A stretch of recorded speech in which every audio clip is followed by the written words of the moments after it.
Hello. Hello. I hope we're all settled. Yeah, can we start? Yes. Okay, I think we can start. We're all settled. Good afternoon, everyone. I hope you had an enjoyable lunch break. Okay, this is the third panel for today. It's also the last one. My name is Venera Demukai. I'm an assistant professor of economics at RIT Kosovo, and I will be moderating this panel. The focus of this panel would be on the nexus between quality of institutions and economic growth. As we all know, last year, the Nobel Prize in Economics was awarded to Daron Acemoglu, recognizing decades of scholarship showing that institutions are the fundamental drivers of long-term prosperity. His work, alongside James Robinson and others, has profoundly shaped our understanding of why nations grow or why they stagnate. Inclusive political and economic institutions capable of enforcing rules, fostering innovation, and encouraging investment are the machinery of growth.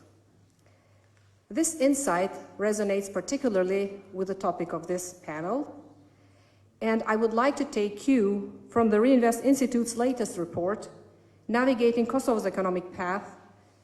The report points out that while macroeconomic stability has been preserved and reforms undertaken, the economic transformation needed to escape the middle income trap through higher productivity, export diversification, innovation, human capital mobilization remain constrained. At the same time, the global economic discourse has been and has seen a renewed focus on industrial policy. The EU's very own Green Deal and digital agenda, they reflect a pragmatic return to strategic state involvement. The Riinvest report, too, points to the need for an economic growth model which would be centered on productive investment, export diversification, and innovation.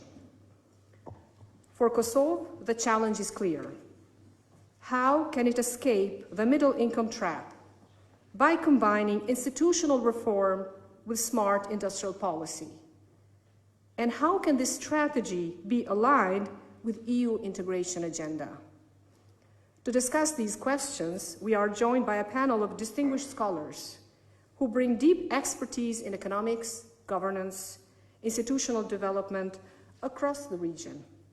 They combine academic research with high-level policy and advisory experience. So let me introduce the panel members. I will introduce them as they were listed in the agenda. Adnan Efendic from the School of Economics and Business, University of Sarajevo. Adnan is Professor of Economics, Head of the Department of Economic Theory and Policy, and Editor-in-Chief of the Southeast European Journal of Economics and Business. He is also member of editorial board of the Post-Communist Economies Journal. He is affiliate fellow at Serge IE in Prague. Professor Efendic's current research is focused on formal and informal institutions in the Western Balkan region. Online via Zoom, we have Professor Bartlett, who is a visiting senior fellow at the LSE Research Unit on Southeast Europe at LSE's European Institute. He has held academic positions at several UK universities and was Professor of Social Economics at the University of Bristol. From 2009 to 2015, he served as Senior Research Fellow in the Political Economy of Southeast Europe at LSE, where he founded and continues to coordinate research network on social cohesion. In addition to his academic work, Professor Bartlett has led major research projects for the European Commission in the Western Balkans, has also consulted for the European Parliament, UNDP, World Bank, and other international bodies. On my left, Professor Irai Hoshi, Emeritus Professor of Economics at Staffordshire University. Professor Hoshi has been actively involved in research, teaching, and consultancy in the transition economies of Central and Eastern Europe since 1992. He has collaborated with universities and research institutions in countries including Albania, Bosnia-Herzegovina, Croatia, Czech Republic, Kosovo, Macedonia, Poland, and Russia on a wide range of projects addressing the challenge of economic transition funded by the European Commission, World Bank, and other international agencies. On my right, Fatmir Besime is a professor of economics at Southeastern Europe University. He previously served as Minister of Finance of North Macedonia, following earlier high-level roles including Deputy Prime Minister for European Affairs, Minister of Economy, Minister of Defense, and Vice Governor of the National Bank. He's the author of 2 books and was named a Young Global Leader by the World Economic Forum. His research at LSE focuses on the political economy of European integration in the Western Balkans. Professor Besnik Krasniqi from the Academy of Sciences and Arts in Kosovo. He's Professor of Entrepreneurship and Innovation and Circular Economy at University of Pristina. His career spans teaching and research in entrepreneurship in several universities in Europe and outside of Europe in the United States, such as Maastricht School of Management, Indiana University, University of Michigan, University Côte d'Azur, University of Vienna. Professor Krasniqi's research focuses on entrepreneurship, small and medium-sized enterprises, innovation, informal economies, and institutional development in post-conflict and transition economies. Dear colleagues, thank you so much for joining us in this panel. So I will start this discussion with the first round of questions. The Riinvest report calls for Kosovo to move beyond a consumption-driven, remittance-supported growth model towards a supply-side strategy. And the center would be on competitiveness, innovation, and structural upgrading. Sectors such as ICT, renewable energy, and agro-processing are cited as candidates for catalyzing investments. In light of this, I would like to invite insights from Professor Hashi, who is here with us, but also Professor Bartlett, who has joined us online, about the type of institutional reforms and lessons learned from EU and regional countries on avoiding this middle-income trap. Professor Hashi, the report also talks about a lot of improvements that the country has made, but then there's also a lot of things that need to be improved, such as policy implementation. So we're talking about how to escape the middle-income trap. We would like to hear more your views on what would be these kind of institutional reforms that at this point you think are the most critical in order to unlock Kosovo's potential to move now from a middle-income country to a high-income country.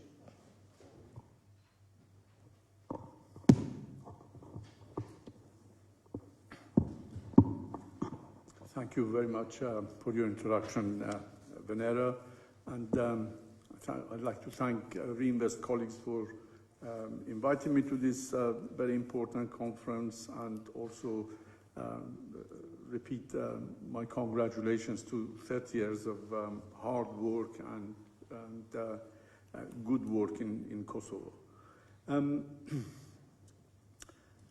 A lot has happened in Kosovo in the last 30 years. And most people, especially the younger people, don't remember it. People have very short memory of bad times.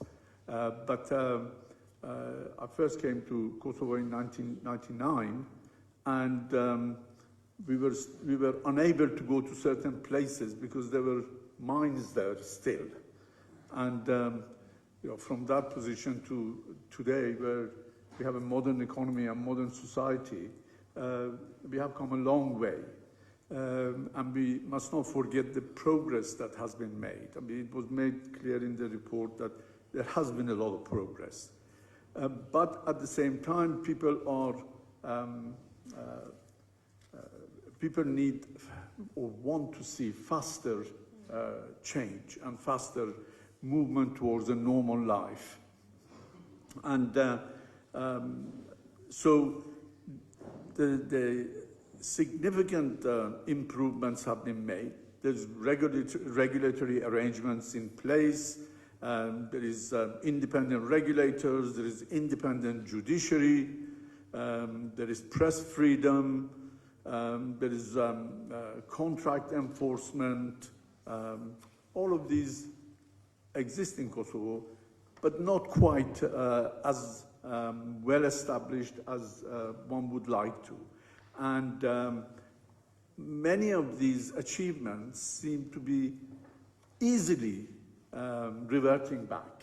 With few speeches by important people, government people, influential people. Suddenly, newspapers feel they don't have the same freedom. Businesses feel that the rules have changed, and so on and so forth. I mean, there's a saying, they say, if things are so good, why are they so bad? So where are these, the problems? Kosovo is good in various areas. I mean, has in the report, OECD competitiveness outlook put Kosovo above other Western Balkan countries. But at the same time, the rule of law or studies ranking Kosovo is below, and in various surveys, firms complain about the procurement processes, about issuing of permits and licenses, complex administration, and citizens, the majority of citizens believe that there is widespread corruption in the public sector. So, and corruption perception index for Kosovo is low. Kosovo is 41st of 41 out of 100 countries, and below global average. Well, it is a situation where there are lots of things in place, but they're not implemented, or the implementation is weak. I'll go to some other issues after we come the next round of questioning, but at this stage, really the areas which need urgent attention are, well, implementation of laws and regulations. In many areas, there are good laws and regulations in place, but they're not implemented. There is corruption control. Corruption is one of those elements of informal institutions which have persevered over the years. And it really becomes important when the formal institutions fail to deliver goods. Businesses, when they can't go through the legal process to work out to run their normal business of daily business, they resort to bribery and using informal personal connections and networks. Foreign firms, we all talk about FDI, maybe in the next round we come back, they're also stuck in this position that they either don't have these local connections, or they go into partnership with some firms that do have informal networks and informal connections. So the control of corruption, it is talked about, but little systematic is done to stop it or to prevent it. The justice system is overcrowded. The disputes take long time to resolve, although there is the commercial court which has recently been set up to deal with at least the economic disputes and business disputes, but it is not just business disputes that are in the legal process, and subject to these lengthy justice procedures. Informal sector, which undermines competition, and the firms that are operating in the legal sector, is another important problem. Public appointments, this is related to corruption and nepotism, and the existence of informal institutions. Public appointments are not transparent and genuinely competitive. At one point, you all remember that the foreign embassies, particularly British embassy, was involved in the appointment of certain high-level positions. But they withdrew because the government decided to make appointments without without consulting these outside independent institutions. The government can easily undermine what has been achieved, and that's really where the problem lies. And again, I'll come back to the issue of good government later. Okay. It's okay for now. Thank you, Professor Hashi, for pointing out at some of the issues that we will, be coming back. Professor Bartlett, can you hear us? Yes, I can hear you. Can you hear me? Yes, we can hear you. So hello from Pristina. Pardon? Hello. Okay, I would like to move with the second question. And so since we're talking about institutional reforms and how to upgrade them in order to support Kosovo to avoid this middle income trap, a key driver to escaping the middle income trap for so many of the converging EU countries is considered to be the very process of the EU integration. So I would like to hear your views on what would be some best practices, some lessons, that we can learn as a country for those countries which were able to actually, through the EU integration process, to move from the middle income bracket to the high income bracket. Okay, well, that's a big question. I mean, I suppose the starting point would be, what is the middle income trap? And as far as I understand it, middle income trap is when a country begins its development on the basis of low wages and perhaps attracting foreign investment, but being competitive on the basis of low wages, and then reaches a certain level. And what would have been called in the analysis of the Soviet system extensive economic growth. And then, as with those countries, they face a problem of transitioning to a phase of intensive economic growth when the sort of surplus labour force is exhausted and wages start to rise. And you get into a situation of labour shortages, and so you need to move from extensive to intensive growth, which implies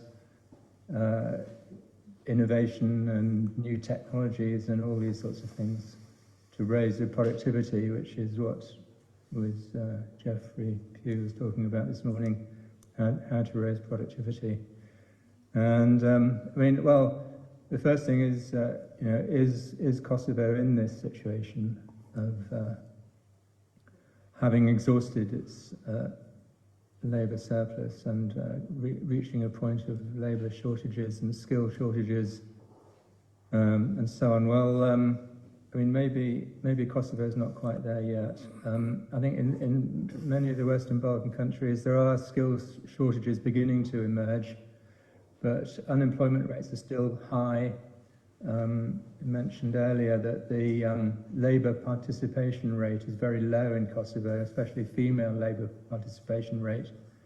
So there's probably still a lot to do in terms of this extensive pattern of growth by drawing into the labour force the workers who are not yet involved. So, I mean, much can be done, I think, in developing still Kosovo's sort of extensive path of growth by utilising resources that are available in a more efficient way. Iraj talked about the problem of applying regulation consistently, getting rid of corruption, and all these sorts of things which reduce the efficiency of resource allocation. So simple things can be done to improve productivity, improve the efficiency of resource allocation. There was discussion of the education system. I mean, if you look at the PISA study, the 2022 PISA study, which is the OECD International Study of Educational Performance, Kosovo well, it measures the educational performance in reading, writing, maths and science for 15-year-olds. And if you look at the comparison across the different Western Balkan countries, Kosovo is at the bottom of that list. And so the education system is poorly performing and is underfunded. We also heard this morning that the proportion of GDP spent on education is low, very low by international standards. So by improving education, certainly one would hope that the quality of human capital will be increased, and that in itself will help to raise productivity. Yeah, I mean, I would suggest that this middle income trap is perhaps not quite the right model by which to analyse the Kosovo economy at the moment. I mean, I suppose if you look at other countries in the region, for example, Serbia, which has achieved quite high growth in recent years, while having all these problems of corruption and absence of effective regulation and all these sorts of things. What they've done is to go for a program of attracting foreign direct investment. So foreign direct investment has been piling into Serbia and has been supporting export-led growth. And the unemployment rate has come down dramatically, and indeed there is now a shortage of labour and a shortage of skilled labour in various areas. So that's one way forward to try to attract foreign investment into the country, and I think Kosovo could learn a lot from the Serbian example of how to do that, using special economic zones, for example, to attract investment. But that's very often, that investment is often, as I said, it's extending the scope of this extensive growth, because much of the labour that's employed by those companies, which are basically re-exporting back into the EU. German companies, for example, are coming in, doing a bit of processing, exporting products back into the EU, and creating jobs, but creating low productivity, low skill jobs.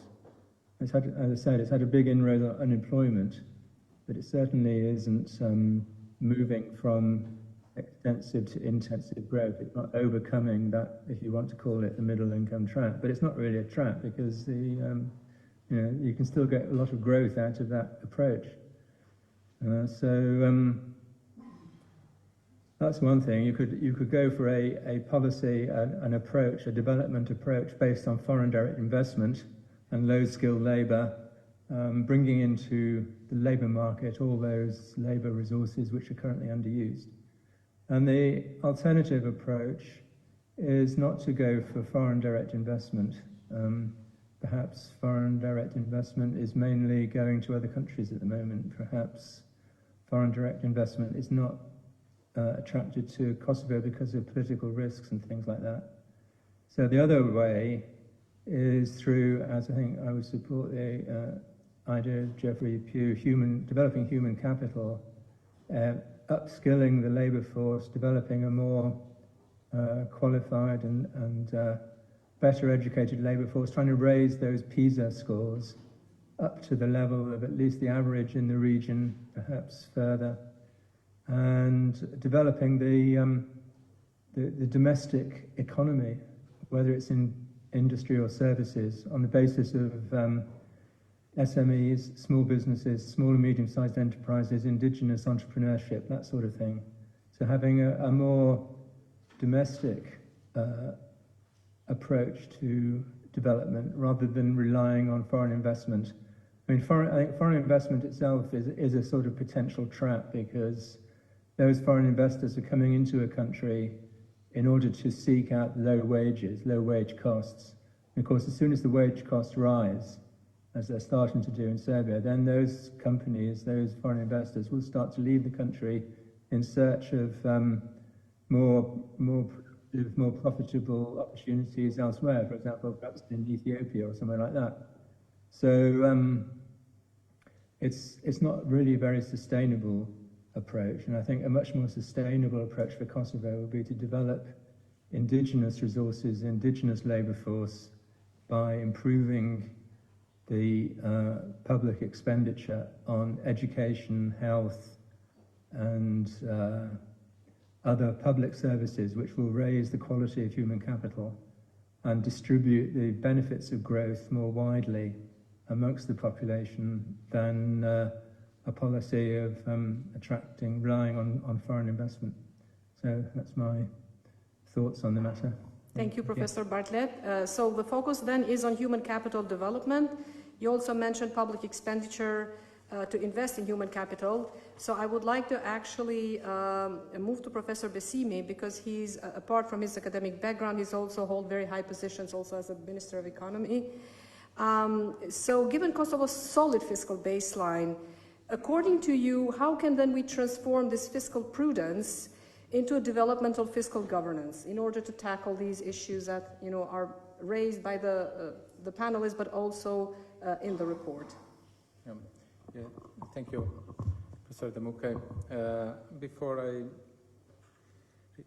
respond to this question, sorry misusing this panel, but I want really to congratulate Riinvest. I remember the first years of Riinvest.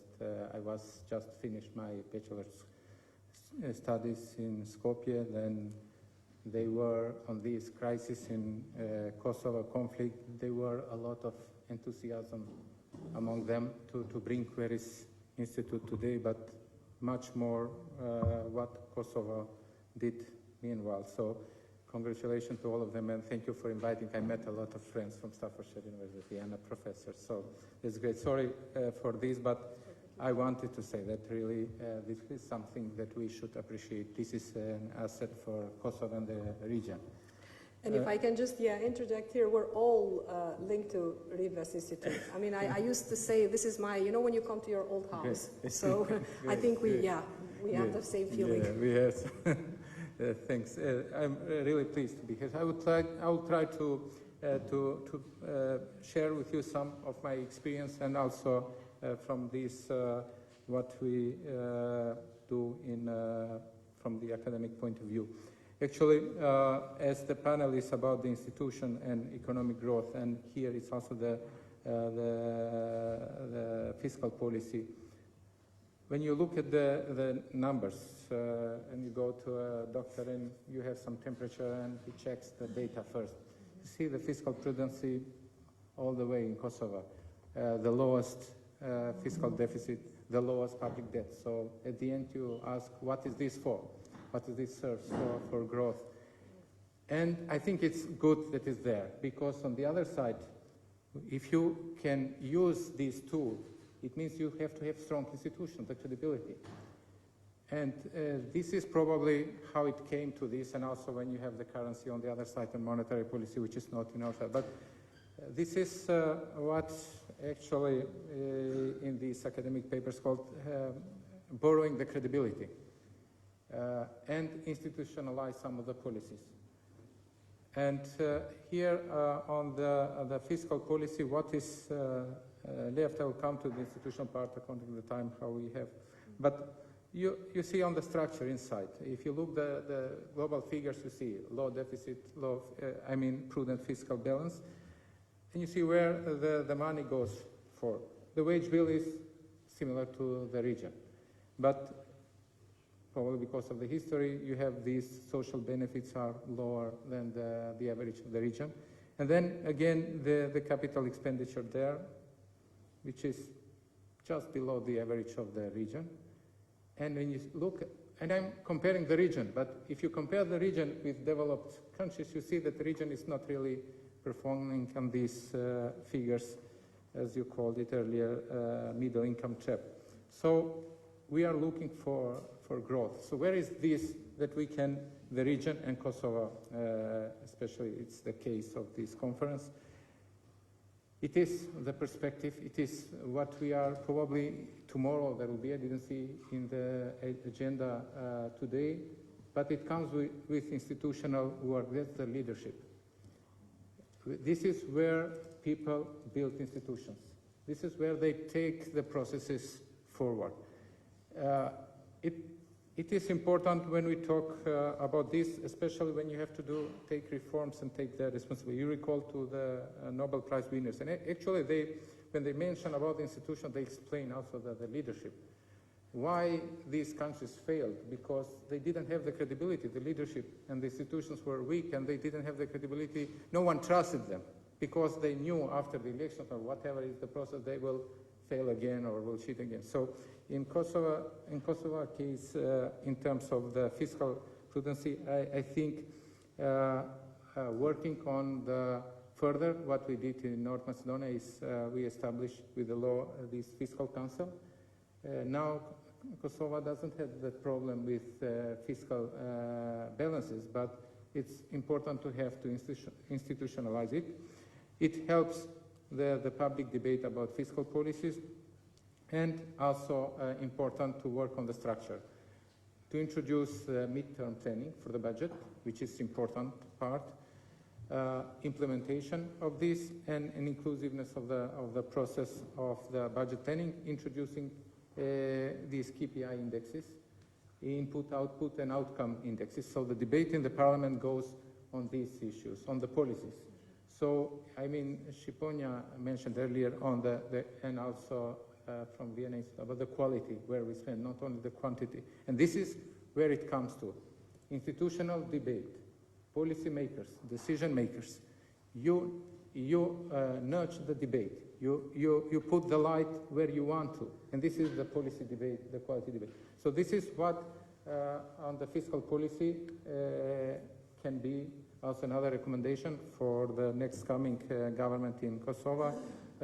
In fiscal policy, how we can use it as one of the gears of growth. I have some other aspects about the institution and growth, but probably will come later, so I'll stop here. Thank you. Thank you, Professor Besimi. I would like now to also move the discussion more on, this generally the relationship between the effects of institutions in growth models, and that is what Professor Efendic has worked a lot. And so I would like to ask you to sort of tell us what is the evidence when it comes to the relationship between the measurable effects of institutions on these growth models, but then also a little bit dwell on the effects of institutions over different time horizons. Because, okay, the question is, I mean, is this a middle income trap, or maybe we still haven't, reached there? So I would like to sort of, you take this question and maybe elaborate more on that. Thank you. Thank you, Venera. Before I start answering these tough institutional questions, I would like also to congratulate to Riinvest Institute and the director. 3 decades, because this is 3 decades of being a part of Kosovo's institutional environment and supporting, obviously, socio-economic development of this country. And as we know, 3 decades is a long run in economics, so it is already enough to do a long run analysis what Riinvest Institute has done here.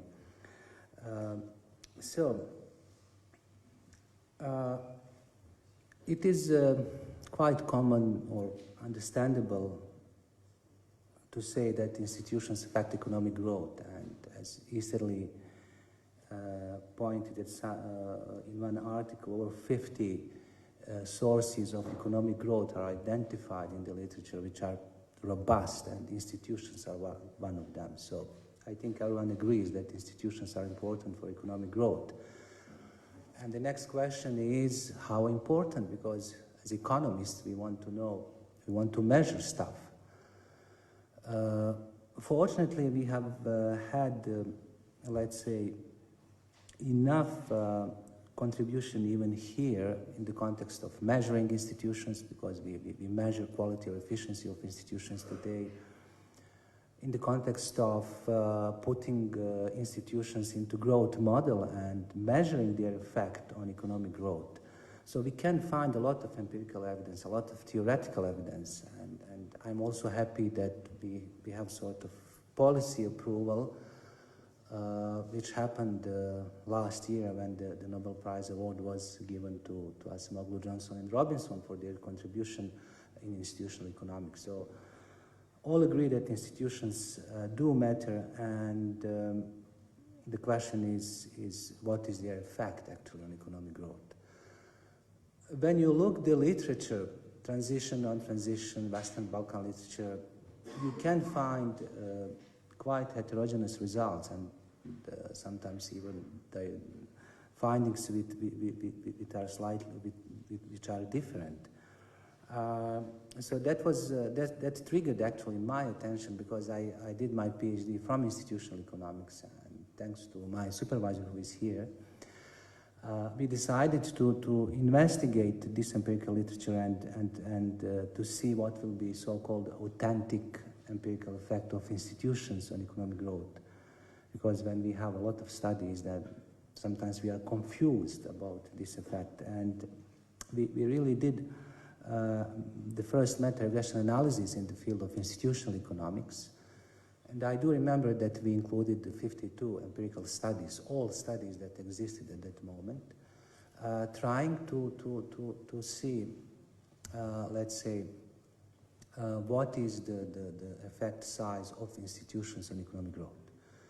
So when we did all algorithms, which are quite complicated in meta-analysis, it is published, so hopefully it should have scientific credibility.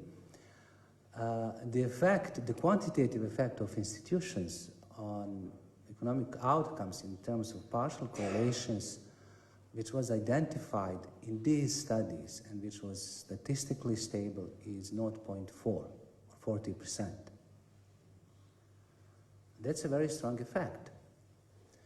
In the context of policy implications, that would mean, for example, for Kosovo, if Kosovo improves certain institutions by 10%, the effect on economic outcomes or economic growth will be around 4%. Quite strong effect on economic growth. And this effect is sometimes ignored, and as we can see, the improvement in institutions can be an important source of economic growth, especially in those countries which do have space to improve institutions. The EU countries, the efficiency of institutions, for example, in EU countries is 80% or more, while efficiency of the countries in the Western Balkan region, in Bosnia and Kosovo, sometimes is around 40, 50, 60%. So a lot of space for improvement, a lot of potential sources of economic growth are there. So that is the context of the quantitative effect of institutions on economic growth. The next question is, which you mentioned, is the timing effect. The timing effect was also under this analysis and some other research which I've done as part of my research. What is specific about institutions is that they don't have contemporaneous effect on economic growth. They don't have even short-run effect on economic growth, but actually the effect is with lags. It's not long, it's sort of medium run, I would say. So the effect on economic growth is the strongest, and it can be identified with precision after 5 years.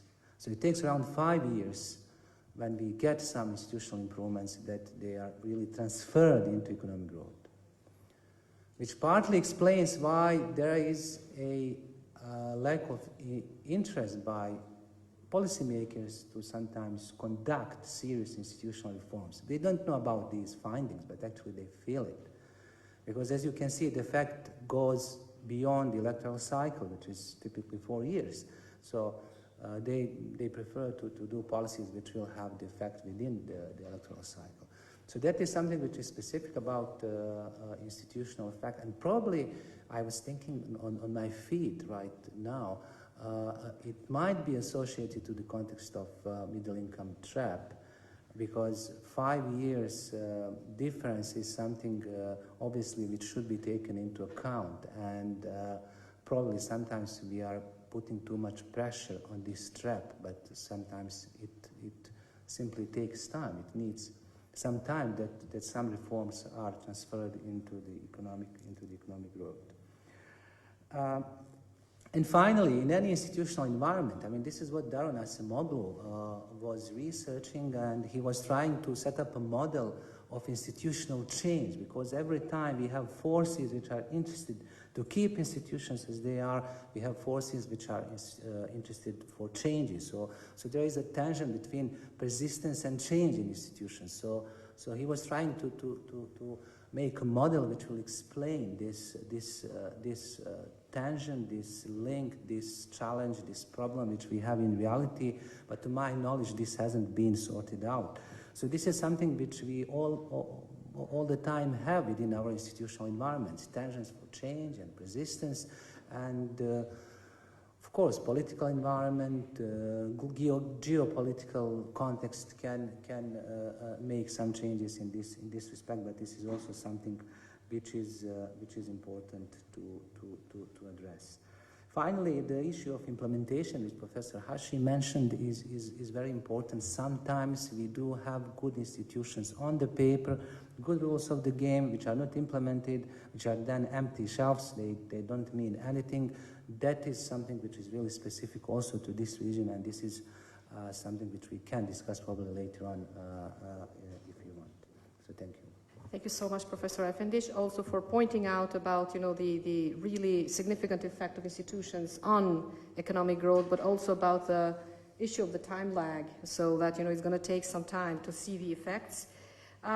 So we take cue from this, and I would like to ask Professor Krasniqi. I mean, he's been extensively involved in research, but also in practice in terms of entrepreneurship, innovation, development of skills. And then I would like to ask you, so since we're talking about these also time horizons, if you were to sort of design a roadmap for innovation for Kosovo, because that's I would say it's your niche and your expertise, what should Kosovo institutional roadmap for this innovation look like over the next, let's say, 5 or 10 years?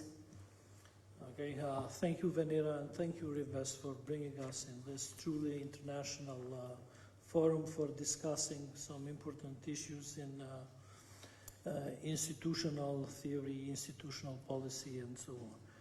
So I will start from a theoretical point of view about the institutions and the importance of institutions for entrepreneurship, especially high-growth entrepreneurship.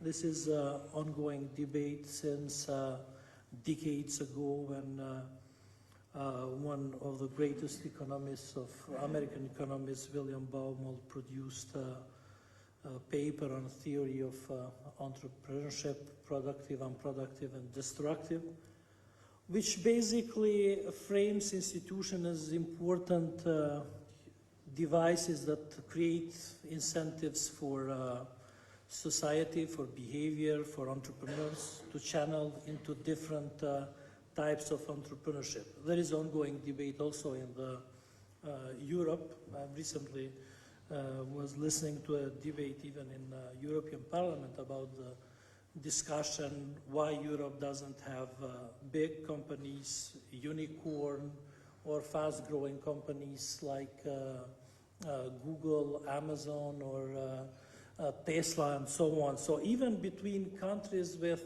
pretty much more democratic institutions, quite efficient institutions, we have ongoing debate about what ecosystem we need in terms of entrepreneurship and innovation in order to be able to produce high-level entrepreneurship, as I mentioned.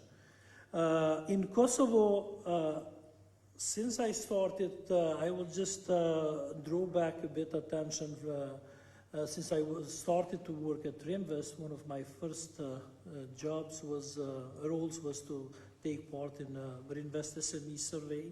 And I remember at the time that when we did the list of different barriers, whatever we did with the companies, it came out that institutional variables or barriers are more important than skills and innovation and other internal related factors of the company. And of course, at the time, because the business environment and institution were very weak, still we have problems with institution, but specifically at that time, after the war, when we started everything from the scratch, the companies didn't see that they could do much of the advantage, comparative advantage compared to their competitors based on the innovation, based on the research, because they were operating in a hostile environment, unpredictable, with a lot of institutional changes, high corruption, and so on.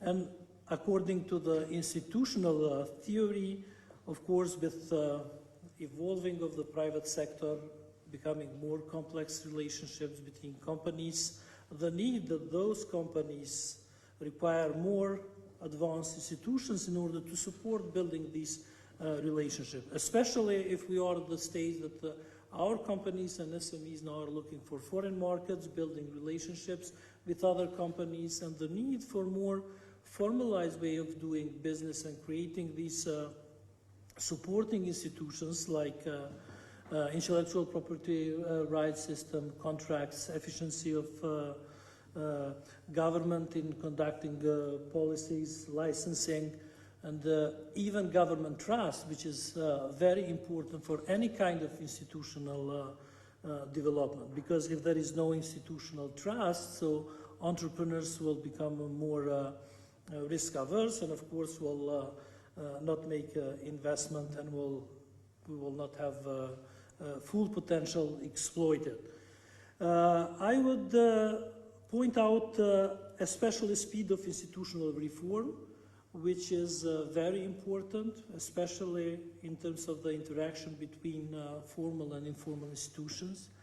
Adnan and others have mentioned that institutional changes and policy changes need some time to take place because there is a time lag between the time we introduce any institutional change until it translates into the results. But even more complex is informal institutions that needs, in some cases, even decades, or according to Oliver Williamson, maybe 100 years to change the culture to complement these institutions.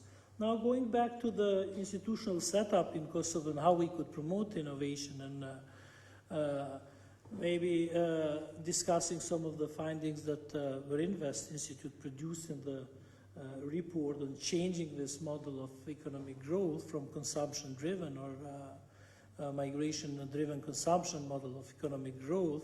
We need to support innovation. We invest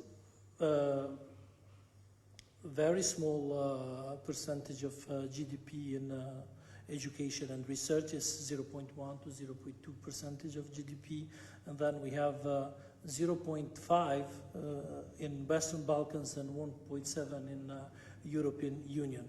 Even this doesn't show the clear picture, because if we take into account the structure of investment in European Union, for example, around 60% of the research and development is coming from the private sector, which basically tells a story how private sector is involved in research and in funding research projects, applied research projects, which leading to possibly patents and licensing and other intellectual property products.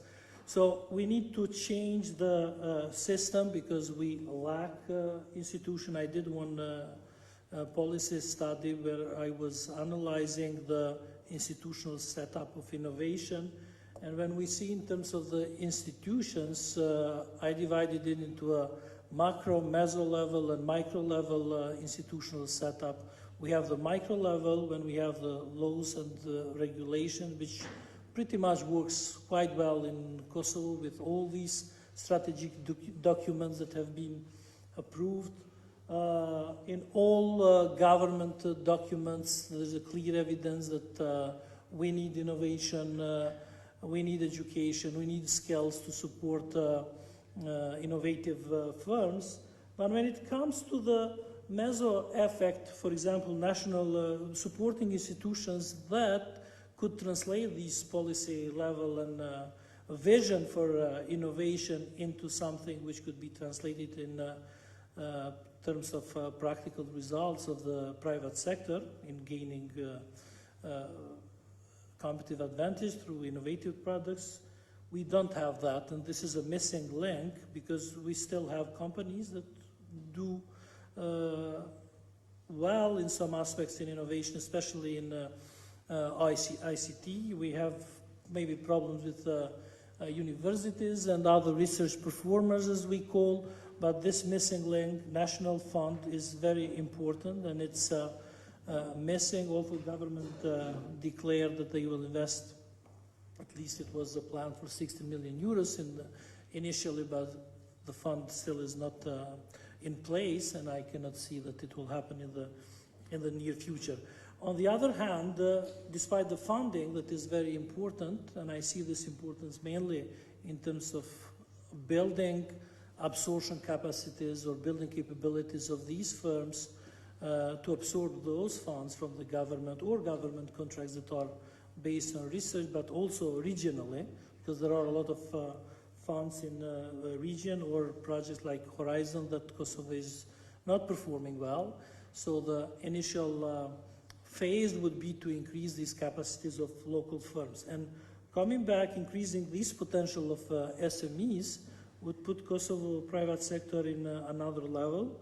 We mentioned here, maybe we'll talk later, but in terms of FDI, it's important that we have also local capacities. I did one study with Professor Bartlett on Western Balkans, and we did interview many multinationals in the region, but we found little evidence of translating these FDI into tangible results. And this was mainly because of the limited capacities of these companies to get engaged in local, but also even more importantly in global value chains of the companies that were present in the industrial economic zone. In this case, investing in skills, research and innovation would be something that is a must for our government, and as soon as possible we need to have some funding, especially in initial phase that private sector is. There is a need some support from as an external driver. Thank you, Besnik, for covering all these aspects which are important to support and induce innovation in Kosovo. So we actually have 30 minutes left. So yeah, there's been a lot of things that we want to cover. Maybe briefly, since we touched upon the aspect of foreign direct investments, and also we touched upon, you know, the skills that are needed, local capacities, I would just ask, maybe I'll start with Professor Hashi, and then whoever would like to sort of give your opinions. I know we've been talking also a lot about the role of diaspora in this respect, and we've worked also a lot as part of Riinvest Institute, and there's a lot of studies, but I would like to have a fresh perspective from you. So in terms of diaspora and their role, and in terms of, you know, attracting foreign direct investments, what kind of institutional frameworks you think that we need to sort of have in place, what we need to do in order to systematically engage the diaspora in Kosovo's industrial development? Because now the focus would all the time, and the discussion is about, you know, these industrial policies, this sectoral support. So any of you, maybe I'll start with Professor Hashi, who would like to, you know, give your contribution. We can actually discuss about that. And then if time allows us, we can maybe open the floor for a couple of questions.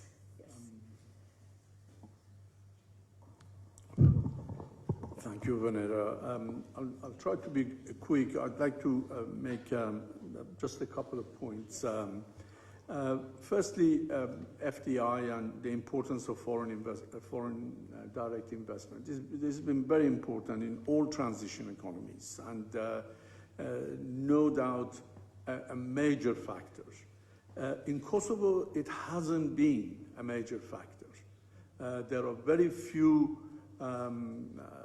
manufacturing companies that have come to Kosovo.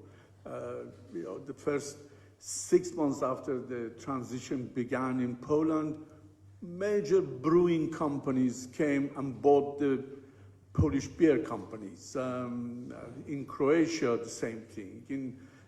Brewing companies, one of the first companies to go. Food processing companies, chocolate companies, and so on and so forth. These haven't come to Kosovo. Swiss Diamond Hotel is one of the major foreign investment, but it's really diaspora investment. We don't have any Sheraton and Intercontinental and Hiltons that have come to Kosovo, but they've gone to Skopje and Tirana. So, and this is really the elephant in the room. We've been here all morning, and nobody's mentioned that Kosovo is not, from the point of view of foreign investors, a normal country. It's a country partly at war, but certainly subject to strong political instability. And foreign investors don't go somewhere where things might be unstable because their money is at stake. And so one of the most important things that Kosovo government should do, I know that at various times they have tried, it's not just up to them, it's also up to Serbian government. But the issue of relations with Serbia has to be resolved. It's been 35 years since the Serbian army left Kosovo, hopefully for good. But the problems have remained. And this is a major barrier to foreign investors. It has to be recognized. We don't even talk about it. I would say this is a major issue. Apart from that is the issue of corruption and the rule of law and the existence of informalities that have to be dealt with. We have done a paper with Besnik and other colleagues, and we looked at the importance of institutions at firm level. There's lots of macroeconomic impact of institutions on growth, but this was impact of institutional barriers on firms' decisions and how that operates. And the main thing that comes out is that these institutional barriers, although there are a large number of institutions, but if you use some technique to reduce them down to 2 or 3 factors, basically it's infrastructure, it's formal institutions and informal institutions.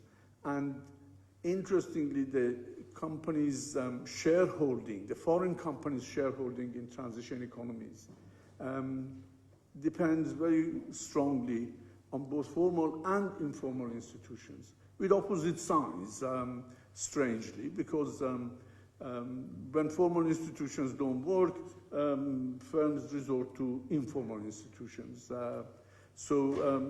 These are the 2 issues that I would highlight. Thank you. I see. Besnik, would you like to continue on this? I see you. Yeah, thank you. Just about I wanted to make a point about the diaspora. We did a study on Born Global startups from Kosovo. Of course, it's a small, limited sample of 10 companies, but evidence clearly shows that in 9 out of 10 companies that we sampled, all these Born Global startups in Kosovo somehow were related to the involvement of the diaspora in creating network, bridging the ideas with European or world market.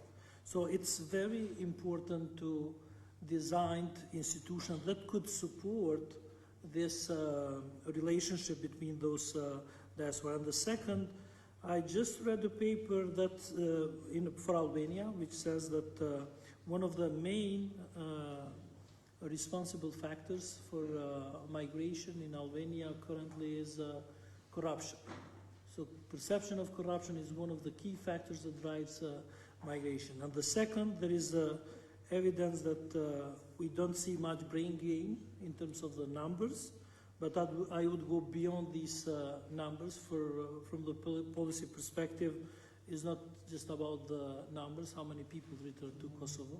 As long as we have companies successful in Germany or our diaspora there that create links with the local companies, I think they play much bigger role. And according to the evidence with the Union of Albanian German Businesses, we have close to 40,000 companies in Germany run by Kosovo Albanians, close to 10,000 in France, which is most surprising about France, in all the sectors, mainly in the construction and in different sectors that could create linkages with local companies. So beyond remittances, beyond financial support, there is a huge potential that is not utilized, and we need to see how these supporting institutions could help us to untap this potential. Actually, yeah, that's a very good point. And again, it contributes to the debate that, how we move from this consumption, growth, and then we start to use these investments into new startups or invest in businesses. So I think that's a very good point. So anyone would like to add? I think Professor Efendic has worked a lot on informal economy, or maybe your perspective on that, because it was touched upon also as a topic, this aspect of just not formal institutions, but also informal. Yeah. Yeah, I think I could talk a lot about informal institutions, and this is something which is also very important and rather unexplored dimension of institutional environments. Today we do know quite a lot about formal institutions, those which we can see, while informal institutions, those which we can't see, we don't know enough. I will try to connect this discussion, the role of diaspora, informal institutions, corruption. This is all interlinked, actually. First of all, the institutional approach towards corruption is that corruption is institutional failure. This is what I like. Probably someone will not like this definition, but it is not the indication that bad people live in these societies and doing bad things, but actually that the system is not functioning, the institutions are not functioning. And we have even papers which use corruption as a measure of institutional inefficiency. This is the indicator that institutions are not working very well. And that is the problem for diaspora. I did some research on diaspora as well, and entrepreneurs who return to Bosnia, for example, in this region, who run their businesses in our societies. And in the context of their critiques, actually, they are even more critical towards our institutional environment than the host populations. We live in these societies, we are critical of our institutions, but we probably don't have enough experience like those who used to live longer in Germany, in Austria, and Switzerland. They returned, they invested some money, and they compare actually the institutional environments in our societies and something which they saw in these developed countries. So they are. We did the surveys, and they are even more critical than what is sort of average critique of all of us. So diaspora is very critical for our institutions. We should be aware of that, and even more than what we do here. And what is the problem for them is actually even more problematic part is informal institutional part, because they were absent for years. Informal institutions are built in, on the ground. It takes time that they are built. They come, they can see formal institutions, they can see formal rules of the game, but actually their link with informalities is weak or does not exist, and they have a problem how to navigate between formal and informal institutions in our societies. And in our societies, we have to navigate between these two types of institutions, because informal institutions are very present in our societies.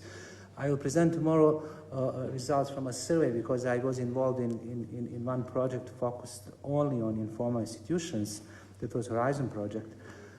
In Kosovo, in Bosnia, actually in all Western Balkan countries, more than 70% of respondents believe and rely on different informalities in our society. So they are very present, and mainly as a substitute for formal institutional deficiency. So we use informalities to close this gap, to navigate, to get things done in everyday life, and all these informalities are not negative by definition. It is also very important to mention, because we have also positive informalities, we have negative informalities and informal institutions. And they will always exist. The main challenge is how to set up and to change institutional environment that formal and informal institutions are complements, that they are aligned, but not that we have a gap between them or that they substitute each other. So that is the main challenge. And the answer for this is worth, I think, $1 million.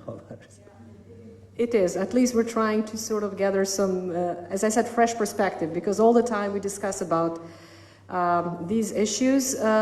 Professor Bassimi, would you like to give your Yeah, thank you. A lot of aspects were said so far, but I will try just to put an additional perspective. First of all, this FDIs, when talking like any other economic issue, it is complex. A lot of interaction, a lot of factors affecting it. And when you look as a package of all this stuff, then you say, okay, FDIs in these countries are more effective than the others. And it's including, as you explained at the beginning, in others. I will just list without explaining some of them, and will remain on what I want to stress, in addition to what was said. Business climate, all bureaucracy, all the information licenses, everywhere the same problem. Rule of law, implementation, enforcement of legislation, corruption explained, labor, wages, and skills as well. And infrastructure, informal economy, diaspora, all of this. Human capital, I want to stress, and when we talk about labor. This is the perspective when we are talking now from the perspective of what the country should do, because FDIs will affect growth. Now when you sit on the table, so this is not academic experience, this is from, you are in front of FDIs, investors, and you are on the other table as representing the country policymakers. What they ask? They have the data, wages, these are things, they will read it, and they can check it. And they ask these questions. And you go to get licenses, how much it takes, and someone calls them on the phone, today I cannot do this, but I know someone that can do this, so this is what we talk, informality and potential corruption. But what is the other important, infrastructure and all that, is something which when they come, they are not coming for our markets. They don't come for Kosovo market. They don't come for North Macedonia market. They are not coming for Montenegro. We are very small for these big companies. What we can do better for them in their global map so they can be more competitive in global market. And this comes the predictability, apart from the costs. Predictability in all these aspects, but also where the region goes, where the country goes. Sitting as on the table as a policymaker, as a Minister of Finance, after I telling all these figures, all the stories for my country, at the end, they were polite, some of them listen very carefully and make questions that are of their specific interest, but at the end, you know what they were asking me? What is North Macedonia doing with European Union? When are you going to solve your issues and join the EU? Because this is what we are talking about, this institutional credibility. I'm not saying here, idealizing Europe, that everything will flourish the next day. But investors want to know this, wants to know where we are going. So what their investment to expect in the next period. So regional, and the list that you are making, please add regional cooperation, that we need to work as a region, and also European perspective as the institutional context for foreign direct investments. Thank you. Thank you, Professor Bassimi. Professor Bartlett, so anything maybe that was not mentioned you would like to touch upon on these topics of FDI, diaspora, human capital, skills development that would be also important as a takeaway from this panel and the conference?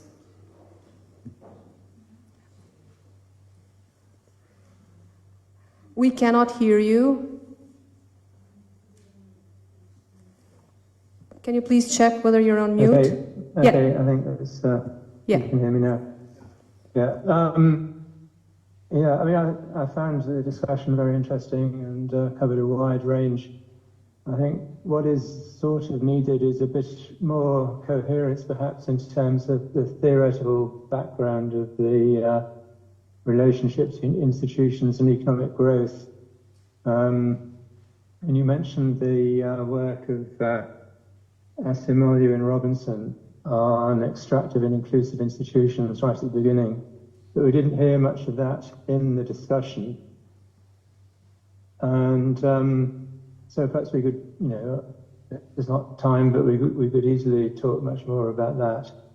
I think the main theoretical framework that is being implicitly used is the framework of new institutional economics, which was developed by people like Douglas North and Coase and Alkin and Demsetz and people like that, emphasizing the role of property rights, corruption, regulation, efficient government, and all these sort of things that we've been talking about. So that's the sort of framework within which this whole discussion is takes place. And then there's another framework which I'd just like to put on the table, which hasn't been discussed very much or alluded to at all today, which is the framework of the developed by originally by Peter Hall and Soskis at the LSE on the varieties of capitalism, and it's setting out the idea that capitalist economies are structured around different sets of institutions. So the way they presented it, they had the liberal market economies, which were the sort of Anglo-Saxon economies, basically working on the using free market principles. And you may have informal and formal institutions in there, you know. But and then you contrast that with the coordinated market economies, countries like Germany and Central European economies, which operate on very different basis of coordination between labour and capital, participation within businesses, between organising the coordination between management and workers and that sort of thing. So it's a very different type of capitalist system. And more recently, we've had the discussion about forms of capitalism based around foreign direct investment in Eastern Europe, which has been characterized as a sort of dependent market economy model. And also looking at East Asia, and we were talking about Singapore earlier, a discussion of state-mediated economies, where the state plays the leading role, which is obviously very different to the liberal market economy. And so I think we need to think about what type of economy Kosovo is and what wants to become. Does Kosovo want to move more towards the German coordinated market economy, which has been the sort of central driver of EU economic growth over the last few decades, perhaps faltering now? Or does it want to move more in the direction of Singapore, you know, state-mediated economy?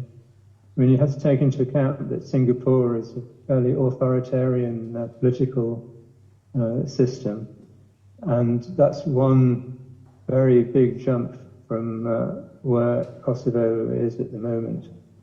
And I would probably characterize Kosovo at the moment as a liberal market economy, and probably that is difficult to change that direction. So the sort of policies for growth that are relevant to liberal market economies are probably relevant to Kosovo.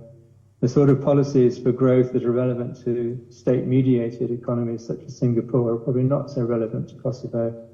And also the coordinated market economy model would be take quite a long time to develop. So, I think that's just another angle on this whole discussion of institutions, and to put it in a bit of a wider perspective. That's all. Thanks. Thank you very much for bringing us this perspective, looking at what kind of theoretical frameworks, we should sort of see for Kosovo in terms of their future growth path and, their future trajectory. We have less than 10 minutes, so if anyone has any pressing questions to the panel, we would be happy to open the panel and open the floor for your questions. Any questions?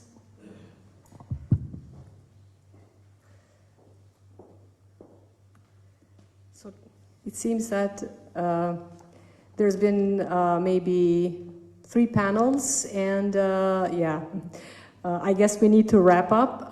So thank you so much, all of you, for being here. Thank you to the panelists again for your great insights, for sharing with us the views about Kosovo's economic development path.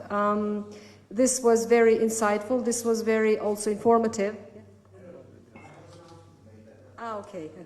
All right, then, so I'll just wrap up. So, everything was revolving around the role of institutions. We started with Acemoglu and Johnson, and then we can say, actually, you see, institutions are very important, so it's institutions.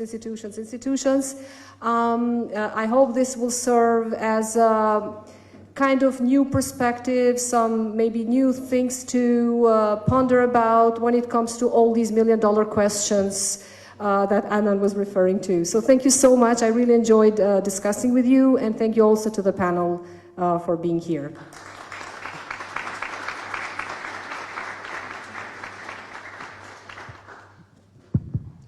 I promise I won't get back here, but I have to. Just a quick announcement, but for tomorrow. No. This is for tomorrow, because before we call it a day. There was a typo in the agenda that was printed. So in order not to make any confusion, the registration is from 9:30, as it was in the initial one that you received. So we start with the first and second panel in parallel at 9:30 up until 10:45. And then the third and fourth panel, again in parallel, start at 11:15. So see you tomorrow at 9, and we call it a day. Thank you.